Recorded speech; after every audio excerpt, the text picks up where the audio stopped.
Yeah, I fucked up. A couple years ago, I told a story about me and my buddies at this party. Said something about an individual that had nothing to do with the story. It was really just me being mean, and that's one thing. Like, I'll always tell the truth on here, and I'll call out things that are true. But you don't have to be a fucking dick just because you're being honest. And that's something for me.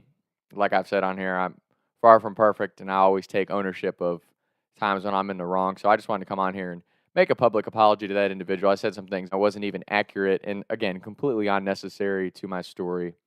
Um, so I apologize for that to that individual. You know who you are, and honestly, just to everyone from high school, if you've been offended or pressed about one of my stories, like I, I'm not going to sit here and say I apologize. I'll take ownership of it if it's something that's worth apologizing for. And this is one of those things. This individual was actually really cool, um, a very good person, and I just shouldn't have said what I said. It was just fucking mean, straight up. So, and I take ownership of that. I apologize for that.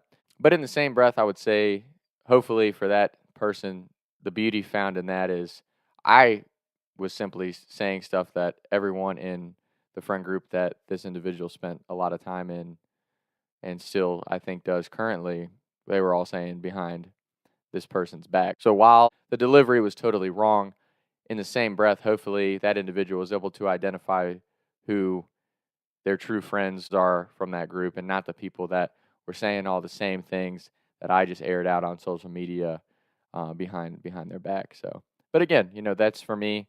Like I said, you just don't realize how much relevance that stuff holds till you hear it from somebody else. And some of my good friends were like, "Hey, Tom, that one was wrong." And when you hear that from some people who are in your circle and you want on your team from a professional standpoint when it comes to the podcasting and script writing stuff, sometimes you need to man up and own when you're in the wrong. To everyone else from high school, I'm gonna come through the content, but I really have nothing but love for Northern Kentucky and my high school experience. I know a lot of people get offended about the stuff that I say apparently, but at the end of the day, I do tell the truth. Mac Miller has one of his songs where the beginning says, "Speak the truth, even if it leads to your death." And for me, I will continue to always tell the truth and tell people how things actually happened. And if you don't like the way that you're portrayed in your true colors, that's one thing.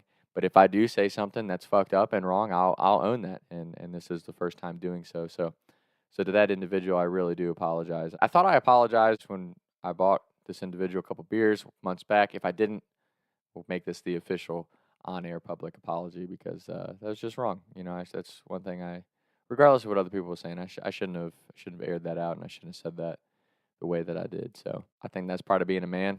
It's just owning what you did wrong. And honestly, to anyone from high school, if you feel like I told something wrong about you, like, you're welcome to come on a podcast today's episode, and I hope everybody's well. Talks to Tom.